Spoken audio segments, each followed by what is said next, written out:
Bonjour et bienvenue dans ce nouveau numéro de Parole d'experts. En termes d'amélioration des performances des entreprises, l'approche la plus connue est le Lean développé par Toyota. Il en existe une autre moins connue malgré l'incroyable succès du livre Le But, vendu à plus de 7 millions d'exemplaires en 30 différentes langues. Et c'est la théorie des contraintes. Pour en savoir plus sur cette théorie des contraintes, j'accueille Philippe Maris, le fondateur et directeur général de Maris Consulting. Bonjour Monsieur Maris. Bonjour. Merci beaucoup d'être présent sur ce plateau pour nous parler de cette théorie des contraintes. Je vais commencer avec une première question sur les défis. Selon vous, quels sont les principaux défis auxquels doivent faire face les entreprises industrielles aujourd'hui ? Ils sont nombreux. Peut-être un des plus nouveaux, en tout cas par son intensité, c'est les pays émergents, nombreux à travers le monde, proches ou lointains.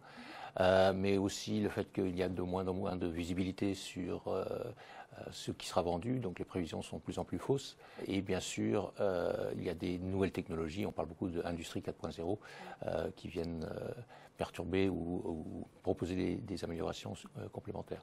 Et puis ensuite, bien évidemment, toujours la chasse au coût qualité-délai des industriels. Très bien. Alors, il existe différents outils pour améliorer la performance opérationnelle, industrielle des entreprises. Et l'on parle notamment de la théorie des contraintes et du Lean. Alors, fort de vos 30 ans d'expérience dans ce domaine, pouvez-vous nous résumer ces deux principes, la théorie des contraintes et le Lean ? Bien sûr.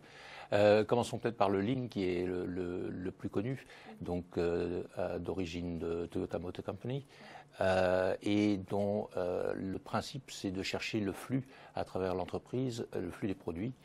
C'est quelque chose qui a commencé dans l'automobile mais qui s'est répandu dans d'autres secteurs. On voit ça maintenant même dans les administrations et les banques.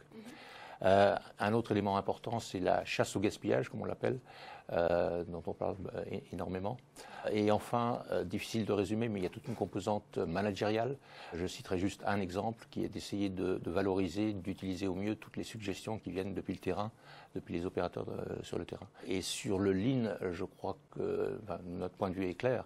Il faut que toute entreprise comprenne le Lean et essaye de l'adopter et de l'intégrer dans ce qu'ils font dans leur organisation. Vous avez donc écrit le premier ouvrage en français sur la théorie des contraintes. Pouvez-vous nous décrypter les spécificités de cette théorie ? J'ai essayé de le faire dans ce qui est le logo de l'entreprise et qui se résume par 5 cuves. L'idée étant qu'une de ces cuves va bloquer le flux et il faut donc identifier cette contrainte, ce goulot, et améliorer sa performance en se focalisant sur cette ressource. L'idée de base, c'est qu'en fin de compte, désormais, il est impossible de distribuer équitablement le travail dans une organisation. Donc, les ressources vont se retrouver soit avec trop de travail, soit pas assez. Et il faut donc chercher le goulot, celle qui a tiré la courte paille, qui contrôle la performance de l'ensemble du système. Et en 2 mots, c'est ça la théorie des contraintes. Très bien. Alors, comment une entreprise peut choisir entre ces deux approches, entre le Lean et la théorie des contraintes ? Vos conseils à ce sujet ? Justement, c'est notre point différenciant peut-être, en tout cas c'est notre a priori, c'est qu'il ne faut pas choisir et au contraire ils sont tout à fait complémentaires et que chaque entreprise se doit d'essayer de créer son cocktail mélangeant à la fois le Lean et la théorie des contraintes. Et comment nos auditeurs qui nous écoutent sur ce sujet-là, comment peuvent-ils en apprendre plus sur ces sujets ? Il y a de nombreux livres sur le sujet. Vous avez mentionné effectivement le best-seller mondial en 7 millions d'exemplaires et en 30 langues, en français Le But ou en anglais The Goal, et de nombreux autres ouvrages qui expliquent tout ceci. Sinon, nous animons régulièrement une vingtaine de formations chaque année sur ces sujets-là. Il y a notre chaîne YouTube, notre site internet, enfin je pense qu'il y a pas mal de choses dans le domaine public qui sont disponibles. Très bien. Alors, vous êtes, au sein de Maris Consulting, une société de conseil spécialisée dans l'amélioration des performances opérationnelles des entreprises. Concrètement, qu'est-ce que vous proposez à vos clients ? Quelles sont vos solutions ? Nous avons 2 grands savoir-faire, la performance en production et la performance en management de projet. Dans le domaine de la production, c'est notre cœur historique. Je fais ça depuis plus de 30 ans, 200 fois, 200 entreprises.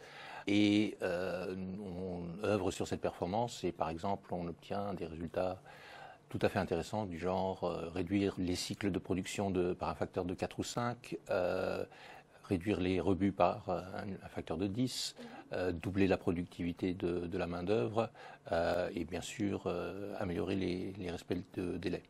Et en matière de management de projet, que faites-vous concrètement? En management de projet, c'est un gros tiers de notre activité désormais. Nous avons une approche innovante, différente, qui permet de faire ces projets à peu près 2 fois plus vite, d'en faire 2 fois plus également, et enfin, ce qui déjà les gens considèrent comme impossible, de terminer tous ces projets à l'heure. C'est pas vrai. Cette approche s'appelle la chaîne critique. Il ne faut pas confondre avec l'approche traditionnelle dite du chemin critique. Et nous utilisons celle-ci pour le management de projet. Les projets au sens large du terme, parce que c'est vrai que pour nous, la plupart de ces projets sont dans le domaine du développement et de l'industrialisation des nouveaux produits, mais ils peuvent également être utilisés dans plein d'autres types de projets, d'entretien d'avion, d'installation de systèmes informatiques, dans le BTP ou tout autre type de projet. D'accord. Et quel type de clients font appel à vos services? Est-ce que vous avez un profil type? On intervient dans un panel très large de secteurs, et la moitié en France et la moitié à l'international. En termes de taille d'organisation, ça va des entreprises d'une centaine de personnes jusqu'à des grands groupes. Et dans les secteurs, on touche un peu à tout. Effectivement, on travaille sur le hamburger, la fusée Ariane, la voiture, le train, rien à voir, en fait. les sacs à main, les chips qu'on mange, les chips qu'on met dans ses ordinateurs, un peu de tout. Très bien. Et lorsque l'on fait appel à vos services, si je dois faire un projet avec vous, concrètement, comment cela se passe? En général, on commence par un diagnostic très bref de 2 jours, parce qu'on considère que c'est, surtout quand on évoque des théories et des concepts, c'est plus simple de convaincre les gens par des résultats, et des résultats qui les étonnent par leur amplitude et par la rapidité d'obtention. Donc un diagnostic très court et une mise en œuvre.